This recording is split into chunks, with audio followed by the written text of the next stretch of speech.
Greetings, everyone. Welcome to another edition of the Holistic Human Optimization Show. I am your host, as always, Ronnie Landis.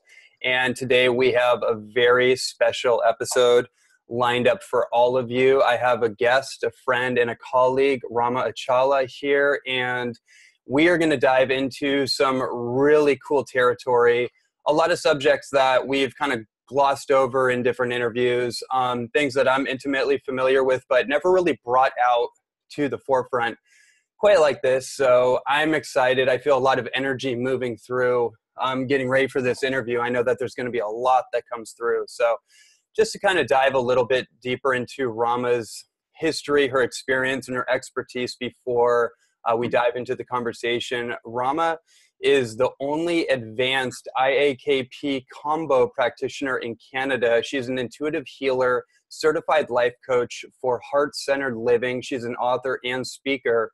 And Rama's been working at and helping run Tony Robbins events for over 15 years, which I found really fascinating. She has also owned an integrative health center with 25 doctors and practitioners who practiced everything from Western medicine to Chinese medicine to alternative medicines, yoga, and numerous energy healing modalities. And she's also had the privilege of learning from great teachers such as Gabor Mate, Brian Weiss, Brendon Burchard, Tony Robbins, and many others. And there's actually a lot more that I could say about her background, her experience. We connected in synchronistic fashion a number of months ago through a mutual friend, and we got on a FaceTime call just to connect, and what an incredible call that was. And one of the things that I found extremely interesting at first was that she's actually the daughter of one of the most legendary kind of people to me in the health field, Dr. Udo Erasmus, who you might know from Udo's Oils. And I actually had Dr. Udo Erasmus on the show, I don't know, like 4, 5, 6, 7 months ago, something like that. And that was a great honor for me because, you know, anyone that's been in the raw food world for over a decade or anything, you know who this individual is. He's one of the great pioneers, especially when it comes to, you know, not essential oils specifically, but omega-3 fatty acids, and bringing that information specifically to the plant-based world and the vegan and vegetarian and raw food world. And that was an incredible interview. So when I found this out and we connected, it was just a really great honor, but a really great synchronistic fashion that brought us together. And then, you know, as you and me, Rama, were talking, I discovered so much about you that, I mean, I couldn't have guessed the experience that you've had, the life journey, the healing journey that you've had. You know, because at first glance, if you imagine like, oh, your father's Udo Erasmus, you must have been like raised super healthy and never had any health challenges and all this, but quite the contrary.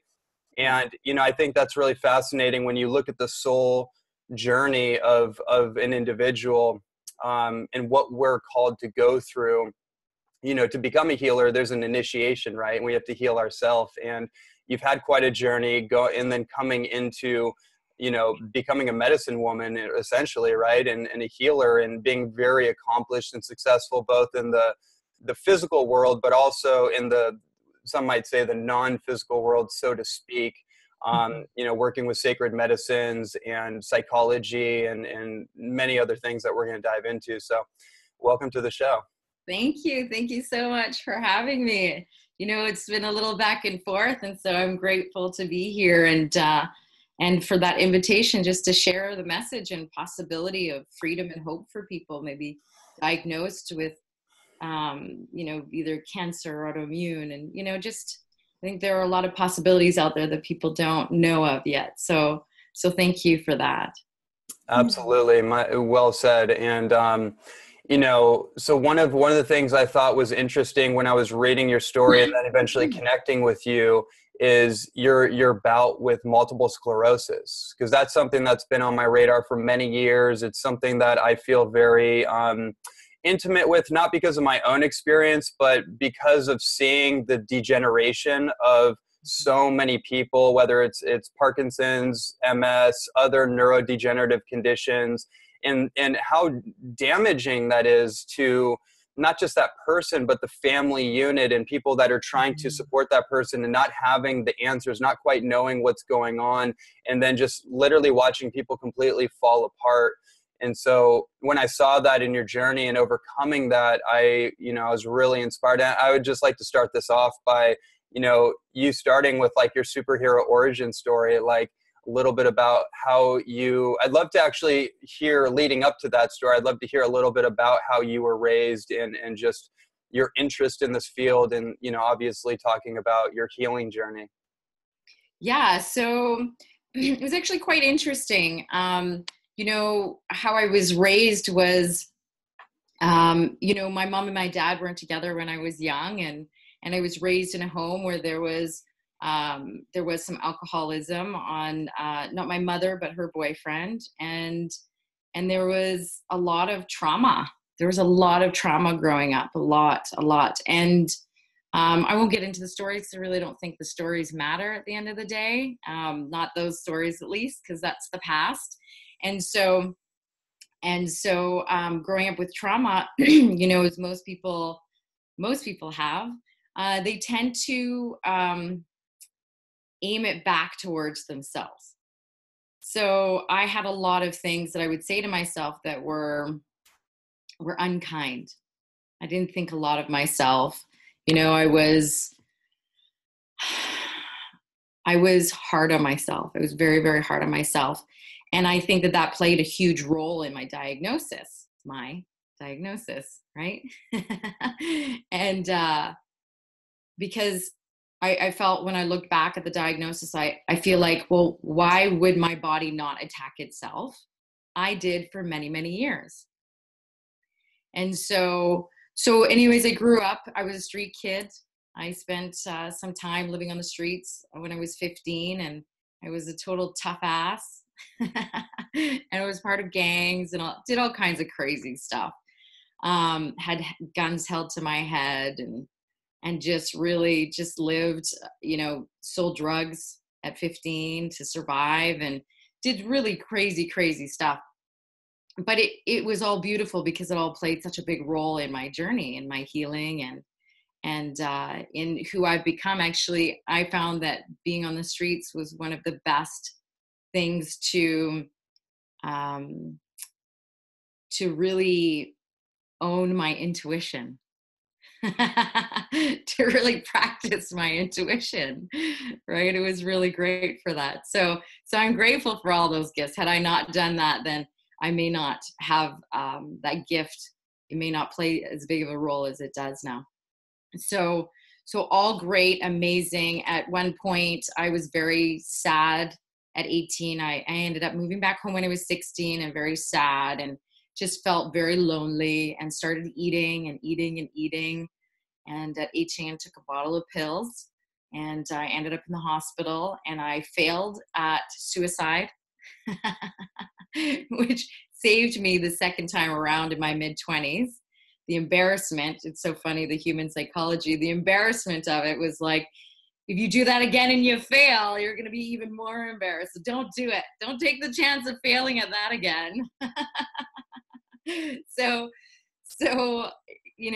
I failed, obviously, clearly, and great lessons in that for me moving forward. But I kept eating and eating, and I started partying because I was just pushing it all down. I didn't have the tools on how to cope with life, or everything to me was the outside world. It was everybody else's fault. It was, the pain was all out there. I had no tools to cope with any of it, and to make it mean anything else. And so I then, I then ended up getting to over 210 pounds.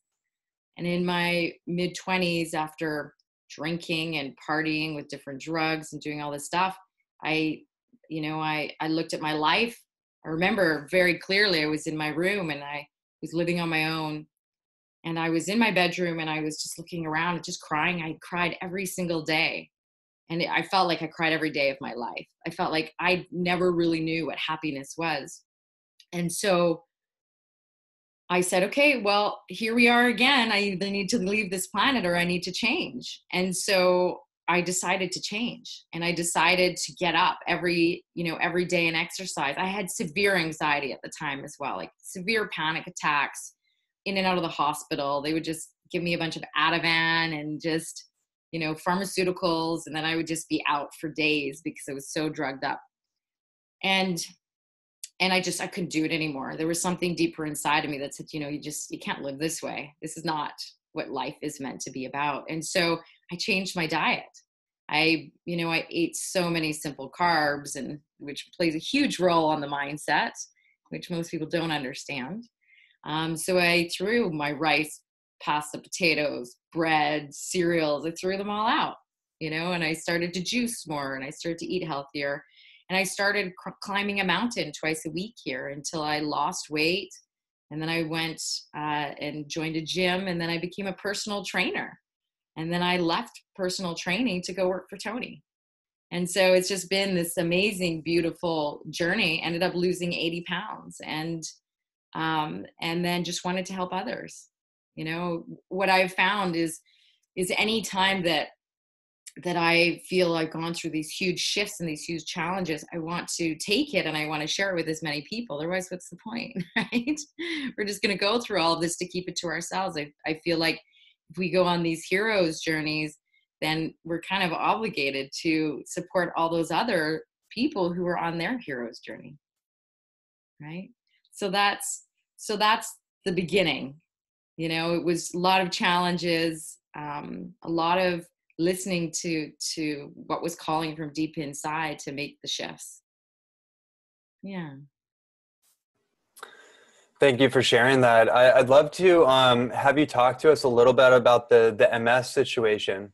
Sure. And first of all, like maybe share a little bit with our audience, like what exactly is MS if people are not quite familiar, or what's the difference between that and Parkinson's, if that's even relevant, but just kind of give people a little bit of an idea of what that is and what your experience was. And I'm really curious, like how you were able to overcome something that traditionally is considered like, completely incurable. Yeah.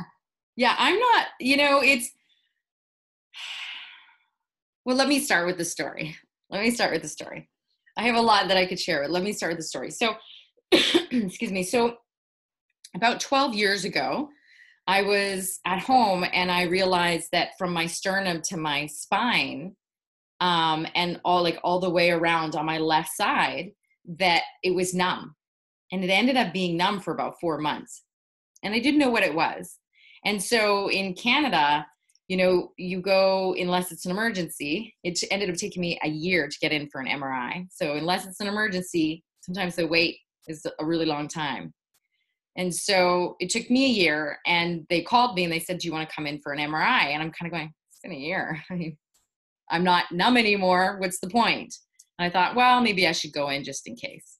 So I go in, and and I end up going to the university here, which is supposed to be one of the top places for diagnosing or being diagnosed with multiple sclerosis. So I end up going there, and their neurologist is like, we think it's multiple sclerosis. And I said, well, you think or I'm kind of like, that's a big difference in my life here. So I ended up getting 3 opinions. And at the university, they ended up saying to me, listen, this is what we would like to offer you as an option. And they wanted to put me on injections every week for the rest of my life, because they said, yes, we believe it's multiple sclerosis. And I said, it's kind of like, with my dad always taught me if I was going to take anything, he always had this big, huge book that had all of the side effects of all these different drugs, which is nothing like what they actually give you at the pharmacy when you go and get it. It's like hundreds more, like hundreds. And then even when you take pharmaceuticals, you start like timesing those side effects by huge leaps. So people also don't understand that. Not one med, but then you take 2 or you take 3 or you take 4. And it's just horrific, the amount of side effects that people can experience. Now, don't get me wrong. I totally believe that if I'm having a heart attack, I don't want somebody to sage me. there's a role. I believe there's a role in everything. So not trash talking, but preventative is, I believe is always the best. And using it as it's absolutely needed. So anyways, so I got the diagnosis. They wanted to put me on injections every week for the rest of my life. And I found that really challenging. I looked at them and I said, well, hang on a second. I said, you don't know why people are diagnosed, because it was relapsing remitting is what they diagnosed me with. And they go, no. And I said, you don't know why people relapse? And they said, no. And I said, and you have no understanding of the long-term side effects of these drugs? And they said, no. And I said, and you believe this is my best option? I was like, this is the only option you're giving me. You're not giving me anything, like any alternative option. And I remember they gave me these pieces of paper. I mean, it's 12 years ago. I'm sure it's evolved since then. But they gave me these pieces of paper that said, don't take vitamin C, don't take this, don't take that, don't take anything that boosts your immune system. And it felt so counterintuitive to me. I grew up as a vegetarian. My mom raised me that way, eating healthier and always on these horse pills of oils and all kinds of stuff growing up, right? And so I just was like, I don't know about this. This doesn't feel right. So I actually threw it away. I threw it away along with the DVD that they gave me in just like on telling me exactly what's going to happen. So I just threw it all away. Now at this time I had already started working at the Tony Robbins events. And so it became really, it brought this awareness to me on, okay, what am I going to make this mean? And I thought to myself, okay, well, first of all, I'm going to say I was diagnosed. I'm not going to say that I have it, and I'm not going to say that it's mine, because I understand that when you do that, you make it part of your identity. And if it becomes part of your identity, it becomes part of you. And I would say within the first year, I knew there was something inside of me that said, okay, this is here to serve you. This is here to serve you. When it no longer serves you, it will be released and you will no longer carry it. Now, there were times that, of course, along the journey, I went, well, am I joking? Like, am I just kidding myself here? Is this like, am I just doing this because I don't want to deal with it? And I did. I questioned that a few times, not many, but a few. So after the diagnosis, I ended up finally finding a neurologist that I said, listen, I don't want to do any of this stuff. They even said, oh, you're so young. We don't want to see you deaf, blind, or paralyzed. And I'm going, oh, right, the fear thing. All right, okay, I remember this, right? And so I just kind of blew them off. They weren't very happy, of course. They kept trying to pressure me into doing things their way, and I just said no thanks. So I found a neurologist, and that neurologist just said, just call me if anything happens. I said, okay, great, I could do that. And so I decided to go on this journey of healing. I thought, well, what happens if I do wake up and I'm blind, deaf, or paralyzed? Well, then I want to live my life to the fullest. So let me say yes to life. So I'm just going to keep saying yes. I'm going to see where life takes me. And so eventually, it just kept going into the yes, and eventually ended up leading me to working with shaman from Colombia, from Brazil, from different places, from Ecuador, and working with spirit plant medicines. So working with ayahuasca. And then this specific group from Brazil ended up working with ayahuasca and with kambo. And so I started working with the kambo medicine as well. And went on just this really deep, deep journey, even to the point of, it was so much releasing in ceremony, but also releasing outside of the ceremony, and just going deep into trauma. And not only my trauma, but historically in my family, that trauma. And some days, there were days where I would lie on the ground and sob for 4 hours, not really know why, but just fully accepting it and just knowing that it was releasing, that whatever needed to be released would be released. And so, again, what I was saying before was that for years I had attacked myself in my own mind. And so my body then, I believe, followed suit. So with multiple sclerosis, what happens is the immune system, what happens is the body attacks the myelin sheath around the nerve endings, which then some people can be fully paralyzed. Sometimes it's paralyzed for months, for a period of time. I mean, there's all kinds of different things that can happen. And so So I believe that my body was really just following suit. But what had actually happened to lead to me coming back and being undiagnosed of multiple sclerosis was I was in Costa Rica, and I was on 3 acres of land, very little human contact. And that's where I did a lot of healing too. I had already sat with ayahuasca, with kambo, with a bunch of medicines. I had some medicines I was working with in Costa Rica, and just going through this process of just shedding a lot of things that no longer served me, that were maybe stored energetically, again, from my ancestors, maybe from the collective, because I am empathic. So the collective I tend to take on and do that clearing for them as well, some, right? So what happened is I was on a Skype call, and I started losing peripheral vision. And then I started having spotted blindness. And then I couldn't lift my right hand. And then the right side of my face went limp. And then everything slowed down. Kind of like how they describe a stroke, where it's like everything just slows down. And I'm just like, what's going on? And I'm looking around and I'm kind of freaking out, because the closest paved road is a mile away. And for me to get to town, I would go, through the cow herd, like through a river, so, and I didn't have a car. So I was kind of like, oh no, what's happening? So I ended up calling someone and going to the hospital. I ended up going in and out of the hospital over a period of time 3 times. And then finally just went to a neurologist. So the hospital couldn't find anything. Had blood tests, all kinds of stuff done. And then just ended up going to a neurologist, and the neurologist was convinced you're having an MS relapse. So I decided to leave paradise, and I really didn't want to leave Costa Rica, but I decided, well, I better go home to where I know the medical system. And I came home. I was exhausted for about 4 months, just exhausted. And the minute that I went into the hospital and I mentioned MS, the diagnosis of MS, they blew me off. They didn't even do any tests.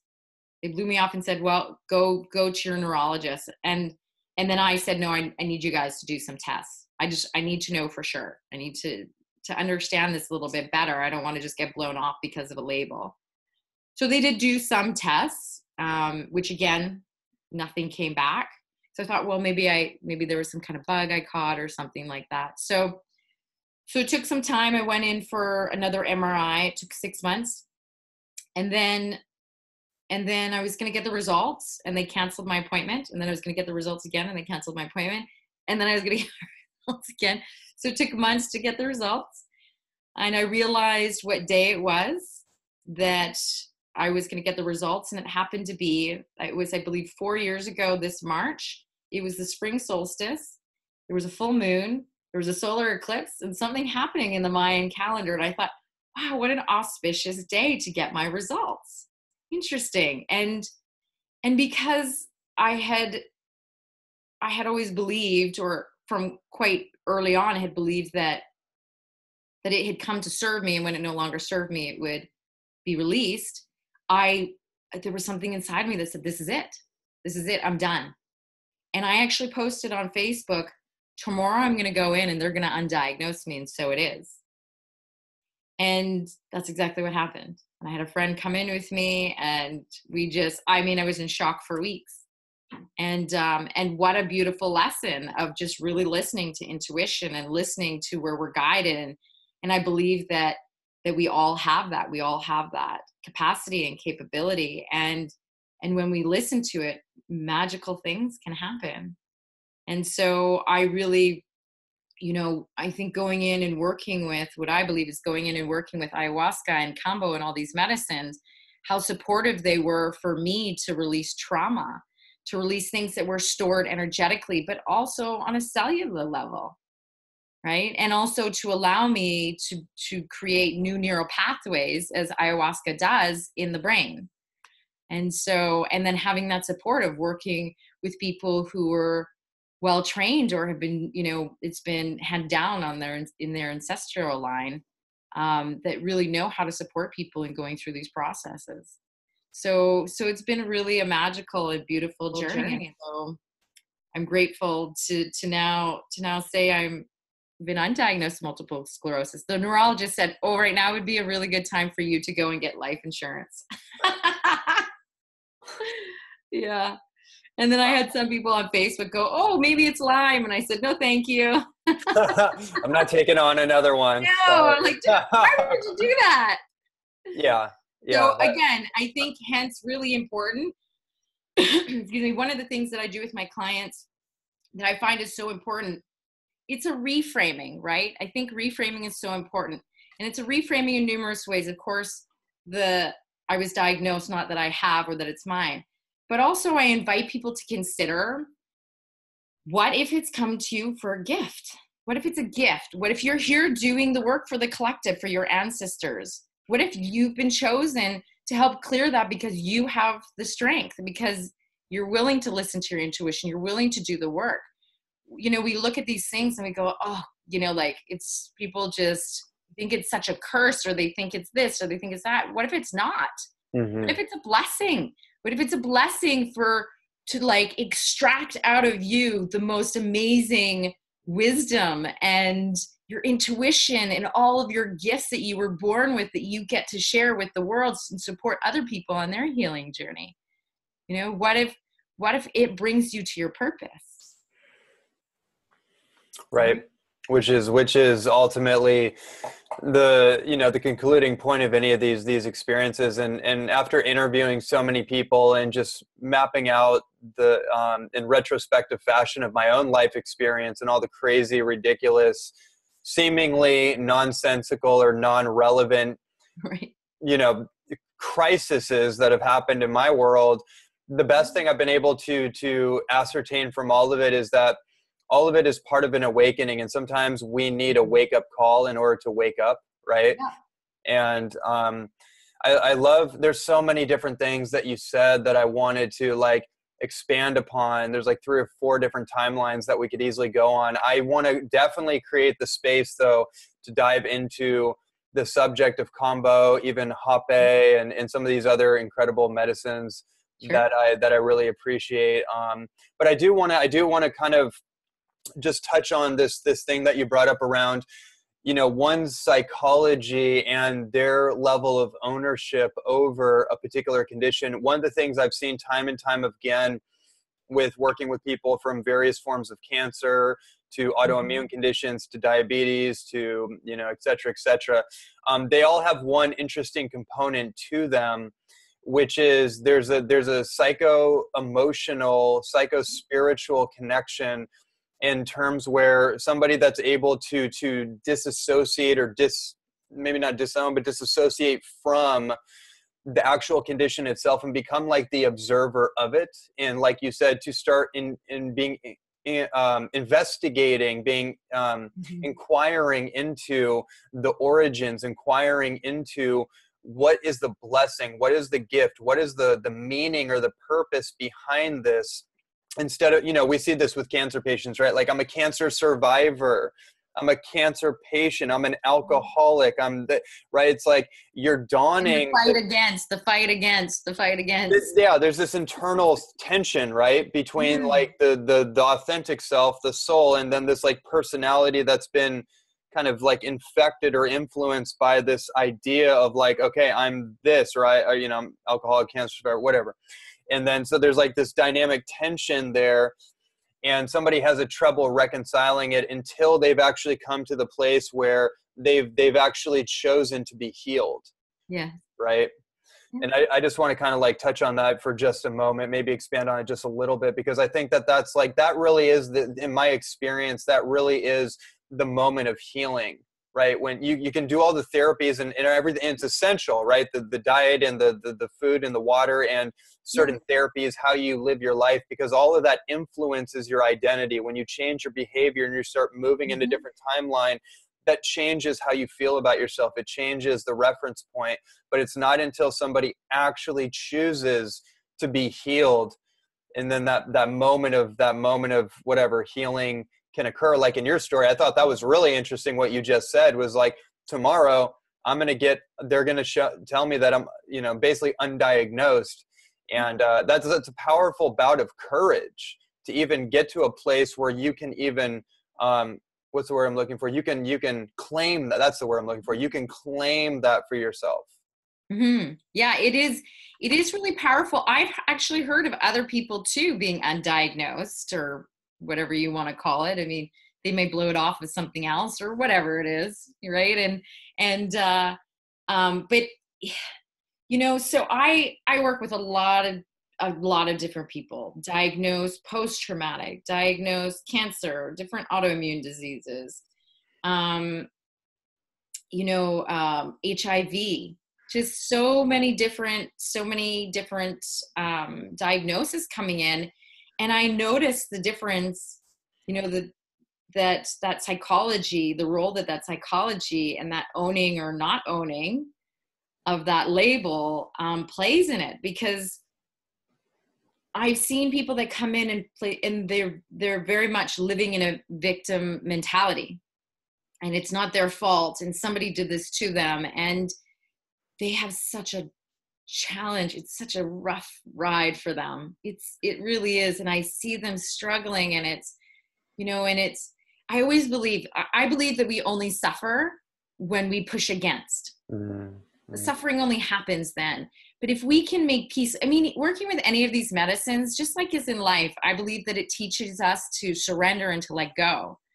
And I believe, okay, great, I was diagnosed with that. And not just giving up on it and going, okay, that's just my ride and that's what I'm going to have to deal with for the rest of my life. But actually going, like you said, going deeper into it. Okay, what's this going to mean to me?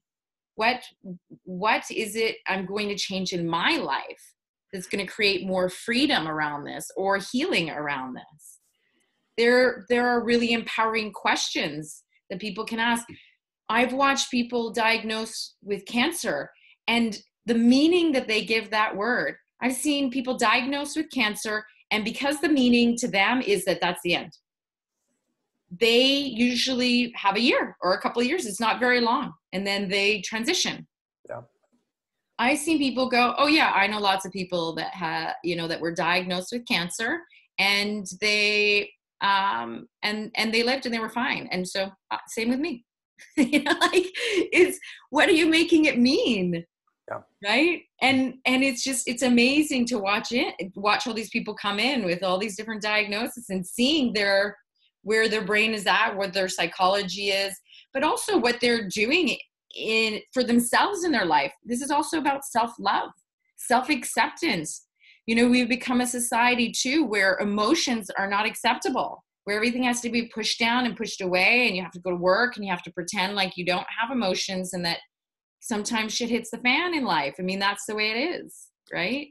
And so the full acceptance of all parts of ourselves plays a huge role in it as well. Is, are we allowing ourselves to feel in life? Because again, then it just gets pushed down, and I believe then it gets stuck in the nervous system and on a cellular level, and then it manifests as things. Yeah. Right? And maybe you could even say, I mean, to describe it, just to give it a label of description for an understanding, is maybe it's lower vibrational thoughts. Like ayahuasca taught me that really well. I remember I was in a ceremony, and I remember they get you up to dance, and I'm thinking, I don't want to dance. I just want to sit here. I don't want to be a part of this. They go, no, you got to come dance. And every time that I would push against that, I would need to purge. And then I would get up, and then I would finally dance, and then I would look around, and I might think something funny of how someone was dancing, and then I'd need to purge. And then I would be resistant. I'd be like, oh, I just want to sit down again, and I'd need to purge. And so grandmother ayahuasca taught me really fast my thoughts, and how my thoughts, anything that's of a lower vibration, that's of a judgment, that's of a push against, will create this kind of suffering. So she downloaded that really loudly into my nervous system. And so again, any time that we push against things, that we're not accepting of them, whether it's ourselves or emotions, whatever's going on in life, we suffer until we surrender into it and go, okay, I'm going to trust. Because as Tony Robbins says, everything happens for us. It's not to us, it's for us. And so if we take that on, we're going to ask ourselves better questions when challenges come into our life, instead of, why is this always happening to me? It's like, no, why is this happening for me? Right? Mm-hmm. How am I going to learn and grow from this? How am I going to become a better me? How am I going to make better decisions? Or how am I going to love life even more during all of it. Mm-hmm. Right? It's such a powerful reframe. It shifts all the energetic dynamics that are occurring, not just in the physical system, but you know, in the non-physical system of whether it's your mind or that's the soul impulses that are attempting to communicate through the body. But you know, we've tranquilized our nervous system through all manner of whatever. It's like coffee, or it's alcohol, or it's marijuana, or it's, you know, Yeah. pornography, or whatever the case is. It's like these are all tranquilizing mechanisms to adapt to an insane society, and one that's run on the go go go hypersympathetic roller coaster of stress responses. And you know, that's obviously such a deep down subject, one that I'm constantly tangentialing on. But it really is just such a powerful thing when you can. It's really what you're talking about to me is reclaiming your sovereignty, right? It's like, I'm not going to be a victim to circumstances. I'm not going to be a victim to other people's opinions. I'm not going to be a victim to a temporary diagnosis.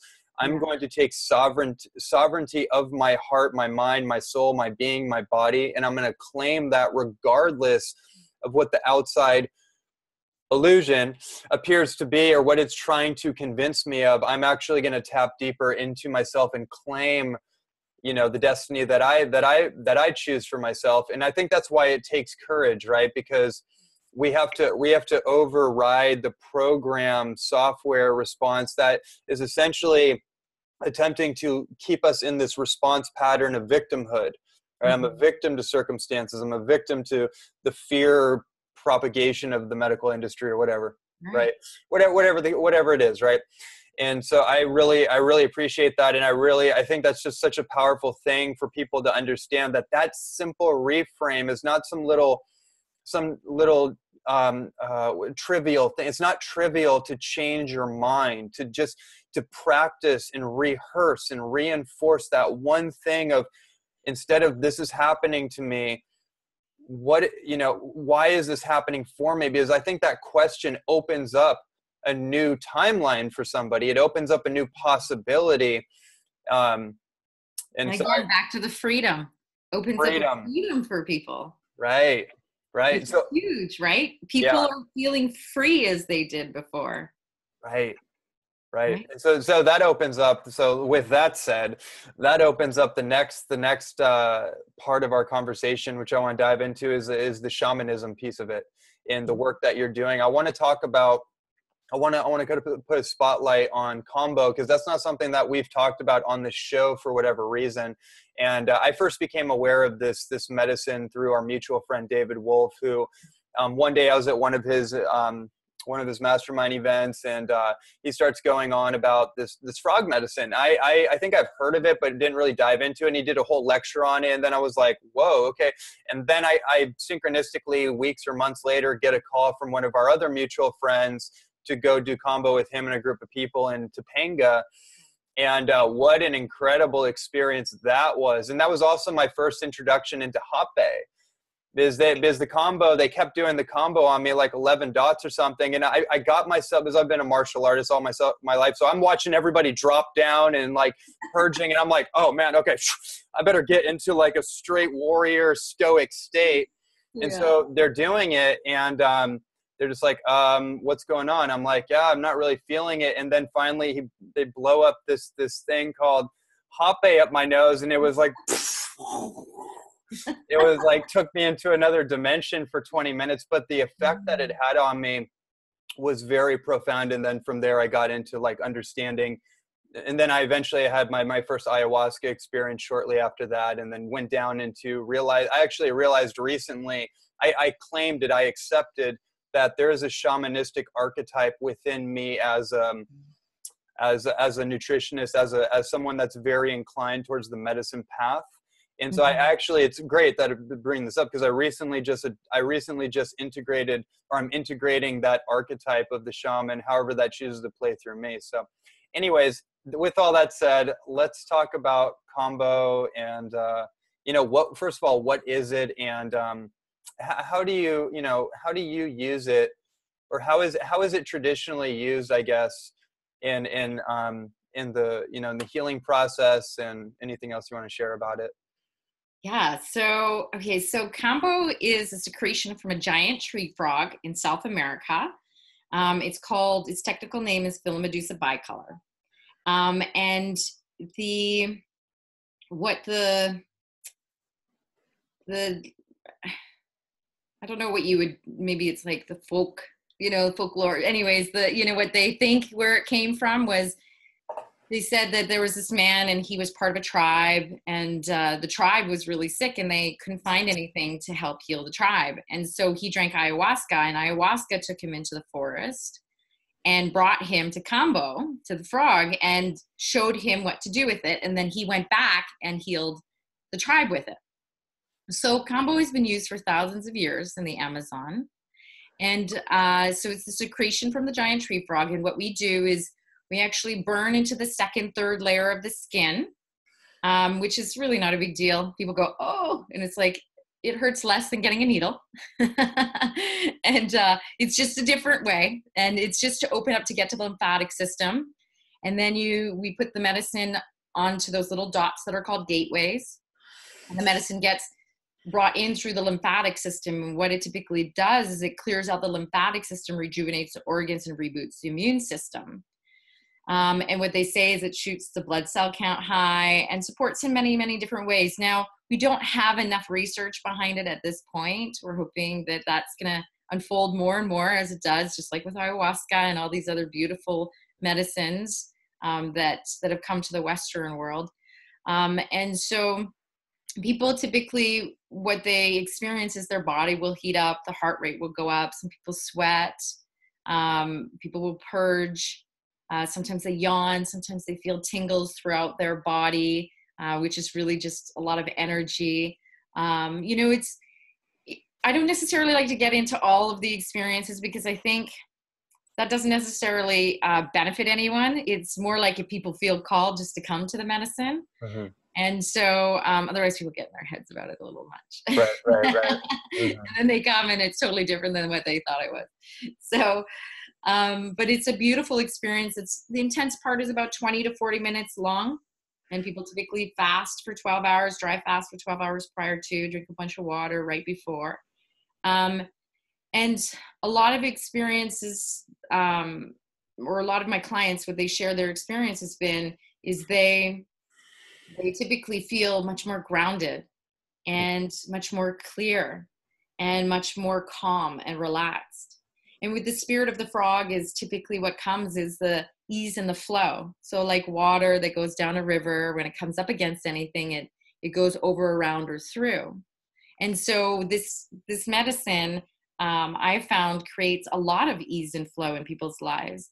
It's also considered the great revealer. So it will bring things to the surface.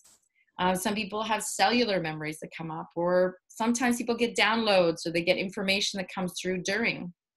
Sometimes it is just a very physical experience. It's going to be different for everybody, and every time is different.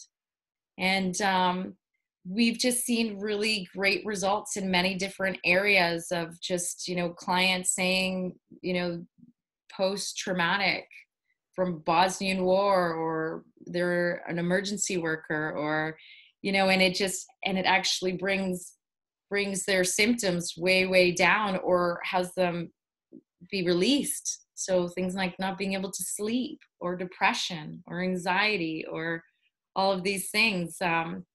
And so, I have this belief, again, we'll kind of go back to the whole lower vibrational stuff. So, the thoughts were lower vibration. I also believe that trauma, when we've experienced trauma, it's of a lower vibration and can get stored in the body. I also believe that about food. Mm-hmm. And that's why I believe, when people are diagnosed, that when they start eating clean again and they're eating their greens or juicing or whatever, that's also of higher vibration. I think anything that comes from the land is of higher vibration, right? A lot of the foods that we eat now are not. They're processed. So we don't have that going into our body. Just like some people say it's alkaline water or fresh water. If you get water from the streams, higher vibration, right? Mm-hmm. And it's still alive. Things are still alive. So I believe that these medicines really, when people are purging, it's really getting well. It's purging energetically, it's purging physically. And I believe that it purges a lot of the lower vibrational things out of the body, and helps release them. And I found that that with Kambo, again, the clarity that people have on kind of their direction in life and the choices to make, it's really quite beautiful and quite magical to watch. So that's Kambo. Mm-hmm. Anything else you want to know about Kambo? No, I mean, I think you said it really well. And, you know, just like with any of these things, people have to, they have to have their own unique experience. You can't compare experiences, or someone else is telling you about their experience. And I feel like there is definitely like a call to action that somebody has to feel, whether it's through a synchronicity, like listening to this interview, and then that sparks a curiosity. Maybe they go on your website, they look a little bit deeper. Kind of, there's a string of events that naturally leads somebody to that, or whatever other means. So I think that's a beautiful kind of like introduction into it. I do want to bring up the topic of hape. I have my little crepe here, and this has been something. I got ayahuasca on there too. Oh yeah. Ayahuasca one, yeah. Mm-hmm. Beautiful. And you know, it just to bring that up, like we don't have to do a long thing into it, but just to bring that to people's awareness.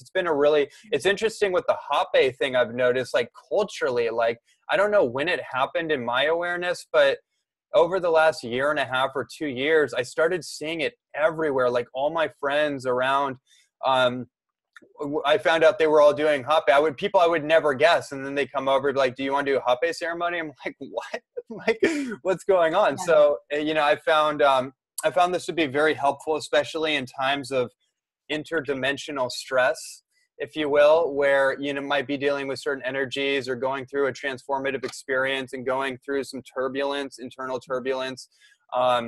And it's been very helpful for grounding and just kind of like presencing myself back in my body, even to move emotion, to shuttle energy that's moving through the body. I think that maybe that's why it's used traditionally in medicine ceremonies. So I'd love to get your thoughts on that. Yeah, absolutely. So I actually facilitate hape and sananga circles as well. And so it's really quite magical and beautiful. What I always share with people when they come is I say, this is just going to remind you of your truth, because we're in the world, I'm in the city, right? So people come and we're so chaotic in the city at times, and we have so much external stimulation. And so when people come, I say, this is just an invitation to come back to your true nature, to ground you in, to open your heart, and to just, sometimes we need that contrast. I think we forget, right? Because we are running around just in this, I mean, I don't even know what to call it. It's just crazy, right? Yeah. All the electronics and all the lights and all the, you know, and I don't know what, I was talking to somebody about cell phones the other day. They said it was supposed to make our life easier. Now we're just busy for longer. And distracted for longer. Right. You know? And so, you know, so it just reminds us of that again, just such a deep grounding and rooting into Pachamama, to nature, to Mother Earth, to our intuition, to our hearts, to quiet the mind so that we can listen to our inner call, our higher self, our intuition, to God, to the universe, whatever you call that, and just to bring us back home. You know, it's home. That's really our true nature. And so I really love hape for that. And I also use nunu. There are many different kinds of hape, or rape, they call it different things. And what it is it is actually, the base is jungle tobacco, mapacho. And then there'll be many different things that are mixed in with it. Ash from different things. Sometimes it's ash from a tree called the tunu tree, which is a sacred tree in Brazil, or ash from plants that are connected to like the cacao, which is like nunu. So it's this very light and fluffy and kind of, you know, just, it's kind of like the leaf blowing on an oak tree. And then another one I have is from the Yawanawa tribe, and it's like solid, like foundation of the oak tree, you know? That's the one I use most of the time. Yeah, that's pretty powerful. They're pretty powerful. The one I get is directly from the Yawanawa tribe, and they pray with it. They pray with it, and they drink ayahuasca with it, and they and all these intentions. And it's really beautiful to have that medicine. You can feel the difference in the energy. And one thing that I want to offer too around all of these medicines is people might listen to us have a conversation about it and then try and get it off of the internet. And my invitation to you, or try and do it themselves, is my invitation to you is this is all about building a relationship and having a teacher, having somebody you can go to and work with these medicines to build that relationship that can teach you what that relationship is meant to be like. Because I see a lot of people running around with hape and they're doing it all day, numerous times a day. And it is just, then it becomes just another addiction. Whereas it's not meant for that. What I was taught in the Yawanawa tribe is you don't use it more than 3 times a week. And you use it for meditation. You use it to support you in that clarity. There are times where I go and it's many, many months that I don't have any hape. It's when I feel called. It's again, it's not this thing that we become reliant on. It's this sacred medicine that support us in our opening, in our healing, in our grounding, in our remembering our true nature.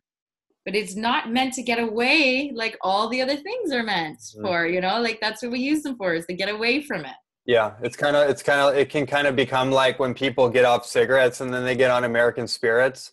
Like I've seen that. I mean, I in transparency, many, many years ago, I did that at some point in the raw food journey, just behind closed doors, because I was dealing with a lot of stress. And at that time I didn't know I didn't have the emotional processing and kind of the spiritual tools that I do now. But it's kind of a similar thing, right? It can easily become like your new, I mean, it's great to get people off the smoking thing, which is it's like, it's kind of like, it can be helpful in that sense. But I think what you're saying is like so fundamentally important, because I know how, it can just become like another way to manage stress instead of actually dealing with the issue.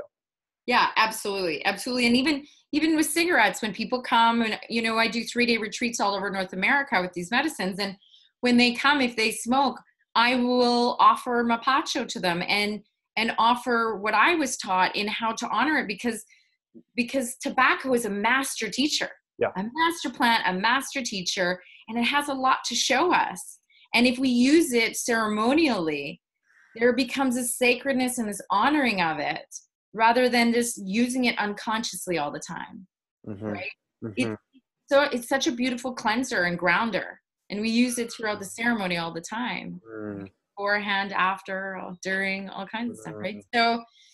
So, and definitely, like anything else, there's a black market, so you never know what you're getting. And I've heard some crazy stories of what people have got online with hape and the infections they get, or sananga, and finding out that it's got vinegar in it, that it's actually not sananga. Oh my gosh. I've heard all kinds of stuff. And then people going and thinking that they can just get combo sticks without any training and administer to themselves. But it can be dangerous. You can white out. If you white out, you can purge on yourself. You can, there's just, I don't recommend it. I know that people want to do it that way, but it's so important for people's safety. If we really want to keep these medicines around right now, combo is not illegal anywhere in the world. And if we want to keep this medicine safe, we want to keep people safe, then to sit with somebody again that has the training, but also can teach people the honoring of the medicines. We seem to think that we're going to control it and we're going to do it all ourselves. That's not where we become empowered. We become empowered by surrendering. And even for me, I can self-administer, but I really like to have somebody else holding that space for me. I know that I can fully just let go. I don't have to think about anything. I don't have to think about where the water is, or I like to go to some of my teachers and have them administer it to me. Right. And then also listening to the call. People are getting, they're going into these medicines, and even with ayahuasca, and they're doing it all over and over and over, so close together with no integration. All of these medicines require integration. It's, you can't just, otherwise you're just keep doing it over and over again. You're not actually pulling out and extracting or allowing the space and the time for the medicine to do the work, to allow it to, whatever has to come to the surface, to sit with it, to ponder it, to be present with it, to ask it for support. But if we keep jumping from one to the next, and I love the medicines, ayahuasca, San Pedro, peyote, iboga, ibogaine, all of these medicines are so powerful for us right now. But if we're not using them in the way that they're meant to be, if we're not honoring them in the way that they're meant to be honored, it becomes just another crutch. Many people float out into the ethers. And I'm like, come back down. Let's get you back here. And grandmother ayahuasca was really beautiful. I had that experience too. I went out into the ethers and I said, grandmother, every time I saw it, I was like, please take me out to the ethers. I wanted to go because it was like, oh, it felt so good. It was so much love. It's like where we came from. It was blissful. And she said, Rama, that's where you come from. That's where you're going to go back to. You are not meant to live that while you are here. We remind you so you remember the truth and you can bring some of that back here with you. To have this experience, we're here to have a human experience, not to stay out in the ethers. And I see many people get lost there. And sometimes they never come back. And so remembering, beyond also choosing somebody that's really qualified, that has a lot of experience and training, is the integration work, which is what I do a lot of now. So I do a lot of integration coaching with people. And I've put in moving forward one-on-ones that we're going to be doing work prior to dive in, to set intentions, but also to look at where the blocks and the patterns are. And then on the other side, doing the integration work so we can extract as much out of it. These are not comfortable experiences. Why would we not want to pull out as much as possible? Right? Yeah. As much as we can and propel our learning, our growing, our healing, rather than trying to flounder through it. I see many people come back from the jungle and just, tough for them. Even for me, I had one point where it was 8 to 10 months for me to integrate. I thought it was crazy numerous times. And had I not had friends that had been down in the jungle, worked with the medicine a lot too, that I would have been like, that's it, I'm checking myself in. Like, really? This isn't just a good idea. Right. I mean, such valuable points and perspectives, many of which I often elaborate on when people are asking me on podcasts or whatever about my perspectives or experience with these things. And it's always really the same. It's like, there's no back door to God. So, you got to really get clear on that first. I think there's so many people are trying to connect back to that Heavenly Father archetype. For me, I didn't have a father in my life, so I had to really actually look beyond the veil and like, what was actually that void all about? Was it a physical father? Was it a paternal father? Was it actually this kind of rebellion against a Heavenly Father? Because I felt abandoned. I kind of just got drop shipped in this dimension. I was like, what the F? Like, what am I doing here? Like, I didn't even, you abandoned me. So I had to actually deal with that core wound. And I think that's a huge thing that people are dealing with, especially people that we're in our kind of collective, quote unquote, conscious communities. That's one of those major kind of drivers, I guess, for trying to escape the physical world, because maybe we can't deal with, maybe some people are more empathetic. They're having psychic abilities awakening. They don't know how to harness that or integrate it. So they're like, okay, then I need to get out of this. I need to go over here and fair enough. But no, all that does is bring it to the surface even more, right?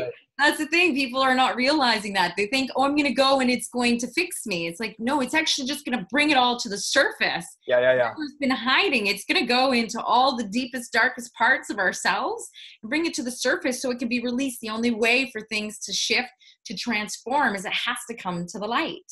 And you got to be ready for that, right? Like you might not be psychologically, emotionally, and physically ready right now for that. Have the support, because like, this is work. Like, you got to go do work, and it's a beautiful experience, and you got to be prepared. Totally. It is a beautiful experience, and it can be some of the most challenging experiences of your life. It can send people into dark night of the soul for the healing process. And sometimes that will go for a year or a couple of years or longer. So dark night of the soul is beautiful. And if you don't know you're in a dark night of the soul, it can be, you're Yeah. going to question everything. And even working with some of these medicines, you start questioning, it breaks down your paradigms, it breaks down your belief systems, it breaks down all of your rules. Nothing looks the same. You don't understand what's going on anymore. It's like you come back into the world you've been living in and nothing makes sense. And then when people's identity is linked to that world, it creates all kinds of things, can create depression and anxiety and like all of these things that can happen. So, my invitation is, again, is never just walk in lightly, and always have a great support system, not just friends that you think you can talk to, because I love my friends, but if I didn't have a lot of friends that were coaches, like I was when I was younger, they gave horrific advice based on their life experience, not based on what is going to be most helpful. Right. And so having somebody that's a professional that knows what they're doing, that can walk you through that experience and help you extract and help you remember that you're not crazy. I had this experience where numerous times of ayahuasca, I was in a hotel and I'm looking around and I go, okay, I see that everything's solid, but I feel like I can walk through everything. And I thought I was losing it. And had I not had somebody, again, a friend who had been down, who had been training with ayahuasca, and I could call and be like, okay, am I losing it here? What's going on? And she's like, no, Rama, it's just part of it. It's okay. It's just, you're entering different realms and different possibilities, and you're seeing new things, and it's totally part of the process. And I was like, okay, I'm not crazy. I'm good. And then I went about my day, but I would have, I came close a few times to check myself in. And it also had me question my purpose. I thought, I was so expansive, and I thought, oh my God, I'm so expansive. How am I going to take all of that and put it into this little body and walk around the planet and be like, hi, my name's Rama. This is what I do for a living. It was just like, I was so out of touch with everything. And so even that, I'm like, why am I here? Why am I here? And I did that for like 9-10 months. Why am I even here? What am I even doing? What's my life purpose? I've just lost everything. Right? And so a lot of people, especially when you're working with the medicine numerous times, go through these processes. So, my invitation always is to make sure that you have that professional support in place and that you give space for integration. Beautiful. Absolutely. Beautiful points. Great point right there to conclude on. We have so much that there's so much more that we could dive into. We've already dove into so much as it is. And speaking of support, I think by people possibly reaching out to you or checking out your website and the work that you've been doing, all the information that you've put out, that would be a great first, second, or third step for people that are on any healing journey to really gain more depth, more awareness and perspective, and to have that support system if they so choose. So I'd love to get your website for everyone, and also any other resources or ways that people can reach out to you. Yeah, absolutely. So our website is heartofkambo, KAMBO.com. And we're also on Facebook and Instagram under Heart of Kambo. We have a like page. And just reach out. I mean, anytime, send us a message on Facebook or send us a message, an email. And if you have any questions, we'll do our best to share with you if we're not in the local area. I'm in Vancouver in Canada, but again, we travel all over North America. So if I'm not in the area, maybe I can offer somebody that has training for you to be able to go and see. And also, if you're on this journey, a lot of really great things to read. There is a book about Kambo, but it's called Sapo. So Sapo and Kambo, same thing. One is just Spanish and one is Portuguese. And it's called Sapo in My Soul. Peter Gorman, he wrote that book. It's a really great book. There's more information on our website too. We have some universities that have done some studies with Kambo, and that information is also on our website for people to look at. And people, if we want to learn more about the body and trauma and how that can manifest things in the body, Gabor Mate, his books are really great. When the Body Says No is a really great one. Him and I sat down and had conversations around that, and he knows about my story and just really how we believe that trauma stored in the body, and that we can heal it when we release that trauma and go through those healing, those opening experiences, shifting and allowing those things to transform. So he's another really great one. I'm sure there's a whole bunch. I'm going to put some stuff on my website soon, hopefully, that are resources of books and different things for people to watch. And even Tony Robbins, just to even get on YouTube and watch some of his stuff. He's got so much stuff, just to understand our minds a little bit better and how we work. I believe had it not been for me going to the Tony events, and understanding more about my own human psychology, I think that made a huge difference in how I perceived everything once I was diagnosed. And so empowering ourselves in that way to learn more about how we think, and even the things that we continually repeat in our own mind to ourselves, is really going to be powerful on people's healing journeys. Yeah. Beautiful. 100%. It's been an honor and pleasure to have you here and to have this conversation. Really appreciate you coming on. Yeah, thank you so much for having me and for taking the time. And I look forward to, sure there will be many more things that we'll do together in the future. Yeah, I look forward to it for sure. And thanks everyone else for tuning in. As always, definitely check out those resources, check out the work. If you haven't dove into the Tony Robbins universe, it's essential. It's essential material on rewiring and just understanding how the mind works, creating more meaning in your life, more purpose. And then Gabor Mate's work I'm still diving deeper into it. Just ordered one of his books, and really appreciate his work, and appreciate you, Rama. Oh, thank you so much. Have an amazing day. Yep, you're going to have the best day ever.